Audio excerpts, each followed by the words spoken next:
கோலி talk Kollywood news. எலி press meet ரத்தானது ஏன் உண்மையை உடைச்ச வடிவேலு. தமிழ் சினிமாவில் நம்பர் 1 காமெடியான வலம் வந்தவர் நடிகர் வடிவேலு. இடையில அரசியல் உள்ளிட்ட சில பல பிரச்சனைகளால சினிமாவை விட்டு சில காலம் ஒதுங்கி இருந்தவர் தெனாலிராமன் படத்தின் மூலம் ரீஎன்ட்ரி ஆனார். அந்த படம் எதிர்பார்த்த அளவுக்கு பெரிய வெற்றி அடையல. இருந்தாலும் மீண்டும் அதே யுவராஜ் தயாளன் இயக்கத்துல இப்போ எலின்ற படத்துல நடிச்சிருக்காரு. துப்பறியும் ஆய்வாளரா வடிவேலு இதுல நடிச்சிருக்காரு. இந்த நிலையில மே 11 எலி படத்தோட பத்திரிகையாளர் சந்திப்பு வச்சிருந்தாரு வடிவேலு. ஆனா இந்த சந்திப்பு திடீர்னு ரத்து செய்யப்பட்டது. அன்றைய தினம் அதிமுக பொதுச் செயலாளர் ஜெயலலிதாவோட சொத்து குவிப்பு வழக்கு விசாரணைக்கு வந்துச்சு. மேலும் அவங்க இந்த வழக்குல இருந்து விடுதலை செய்யப்பட்டாங்க. இது காரணமா வடிவேலு தன்னோட பிரஸ் மீட் நிகழ்ச்சியை ரத்து செஞ்சுட்டதா ஒரு தகவல் வெளியாச்சு. ஆனா வடிவேலு இதை திட்டவட்டமா மறுத்திருக்காரு. இது பத்தி தொலைபேசியில வடிவேலு செய்தியாளர்கள்கிட்ட என்ன சொல்லியிருக்காருன்னா, எலி படத்தோட ட்ரெய்லர் உருவாக தாமதமானதுனாலதான் பத்திரிகையாளர் சந்திப்பு ரத்து செய்யப்பட்டது.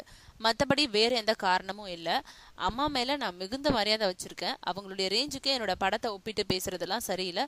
ரொம்பவும் கஷ்டப்பட்டு இந்த படத்தை எடுத்திருக்கோம். இது மாதிரி வீண் வதந்திகளை பரப்பி கெடுத்துடாதீங்கன்னு கேட்டுக்கிட்டு இருக்காரு வடிவேலு.